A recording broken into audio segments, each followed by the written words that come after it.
নমস্কার, ঈশ্বর তত্ত্ব চ্যানেলে আপনাদের সবাইকে স্বাগত। আমি দীপান্বিতা শুরু করছি আজকের এই ভিডিও। একবার এক দুঃখী ভক্ত ভগবানের কাছে জানতে চাইলেন, তোমাকে ডাকা সত্ত্বেও আমার জীবনে এত দুঃখ কেন? উত্তরে ভগবান কি বলেছিলেন চলুন জেনে নিই আজকের এই ভিডিওতে। একবার এক দুঃখী ভক্ত ভগবানের কাছে নালিশ করেছিল এবং বলেছিল, ভগবান, তুমি আমার একটুকুও খেয়াল রাখো না।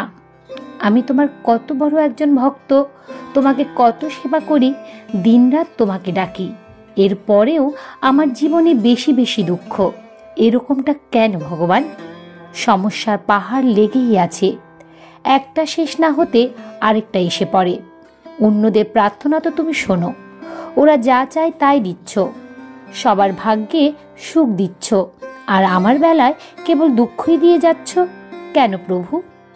তখন ভগবান তাকে আদর করে বোঝান, না পুত্র, তুমি যা ভাবছ তা নয়। সবার নিজ নিজ দুঃখ চিন্তা আছে। কর্মগুণে সবাইকে তার কর্মফল ভোগ করতে হয়, এরকম ভাবাটা তোমার ভুল ধারণা। কিন্তু ভক্ত কিছুতেই তা শুনতে চায় না, সারাক্ষণ সেই একই কথা। দিনের পর দিন ওই ভক্ত ঘ্যান ঘ্যান করেই যাচ্ছিল, আর ভগবান তার অবুঝ ভক্তকে বুঝিয়ে যাচ্ছিলেন। এরকম বোঝাতে বোঝাতে ক্লান্ত হয়ে অবশেষে শ্রীহরি এক উপায় বের করলেন। শ্রীহরি একদিন তার ভক্তকে বললেন, আচ্ছা ঠিক আছে, তোমাকে আমি একটা সুযোগ দিচ্ছি তোমার নিজের ভাগ্য বদলানোর জন্য। ওই দেখো, ওই দূরে আমার যে মন্দির আছে তার পাশে পুরনো একটি বৃক্ষ দেখা যাচ্ছে।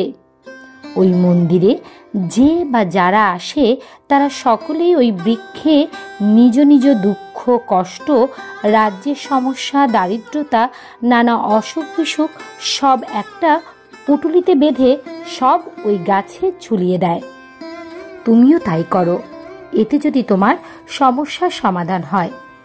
একথা শুনে তো ভক্ত খুশির চোটে লাফিয়ে উঠল। প্রভু, ধন্য তুমি, আমি এখনই যাচ্ছি। প্রভু তখন বলে উঠলেন, তার আগে আমার একটা শর্ত আছে। ভক্ত বললেন, কি শর্ত ভগবান? ভগবান বললেন, তুমি যেমন তোমার দুঃখ কষ্টের পুটুলি ওই গাছে ঝুলিয়ে আসবে, তখন ওই গাছে আগে থেকে ঝুলে থাকা একটা পুটুলি সাথে করে নিয়ে আসতে হবে তোমার জন্য। ভক্ত একটু ভেবে বলল, একটু অদ্ভুত না সত্যটা তোমার ভগবান?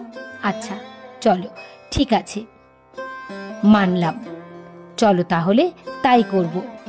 তারপর সে তার সমস্ত সমস্যা গাছে পুটুলির মধ্যে বেঁধে দিল।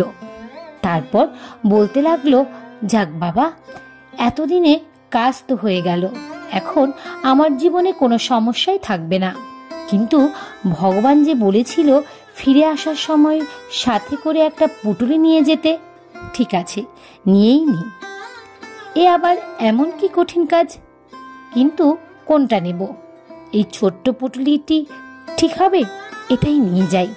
কিন্তু সে পুটুলিটা নেওয়ার আগে এক মুহূর্তের জন্য ভাবল যে এটাতে কি আছে আমি তো জানি না, না না, এটা তো নেব না, অন্য আরেকটা নিই।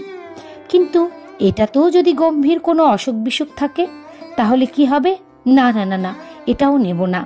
আচ্ছা, অন্য আরেকটি নিই, কিন্তু এটা কার, কি কি কষ্ট আছে এটাতে তাও জানি না। বাপরে! তারপর সে চিৎকার করে বলল, হে ভগবান, এ কোন সমস্যার মধ্যে দিয়ে তুমি আমায় ফেললে? এত বড় গোলমেলে! মুহূর্তের মধ্যে ভগবান চলে এলো আর বলল, কি হলো? পছন্দ হলো? পছন্দ হলে উঠিয়ে নাও একটা আর ফিরে যাও। ভক্ত বলল, কি করে নেব ভগবান? অন্যের ভাগ্যে কি কি সুখ আছে, কষ্ট আছে তা তো আমি জানি না। আমার নিজের দুঃখের খবর আমার নিজের কাছে আছে বলেই এর ভার কতটুকু তা আমি বুঝতে পারি। কিন্তু না জেনে শুনে অন্যের দুঃখের ভার বইবার সাহস হচ্ছে না প্রভু। যদি আমার দুঃখের থেকে তার দুঃখ ভারী হয়, তখন আমি অবুঝ ছিলাম, তখন আমি অবশ ছিলাম প্রভু, তাই নিজেকে সবচেয়ে বেশি দুঃখী ভেবেছিলাম। এখানে তো দেখছি আমার মতো অগণিত মানুষ আছে, আর আমি এটাও জানি না তাদের দুঃখ কষ্ট কি। না প্রভু, আমি এখন থেকে আর নিরাশ হব না। যেখানে তুমি আমার সাথে আছো সেখানে ভয় কি? ধন্যবাদ প্রভু, তুমি আমার অন্তর্চক্ষু খুলে দিয়েছ। ভগবান বললেন, আমার উপরে সম্পূর্ণ ভরসা রাখো পুত্র। তোমার জীবনে যত ঝড় ঝাপটা আসুক না কেন, আমি তোমাকে নিরাপদে পার করিয়ে দেব।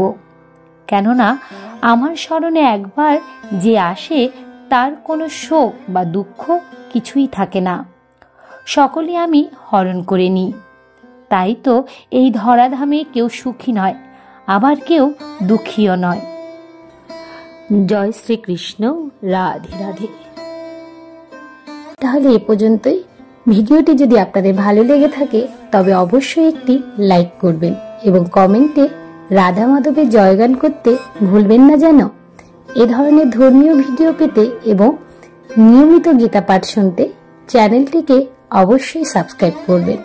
দেখা হচ্ছে অন্য আরেকটি ভিডিওতে। ততক্ষণ পর্যন্ত আপনারা ভালো থাকবেন, সুস্থ থাকবেন।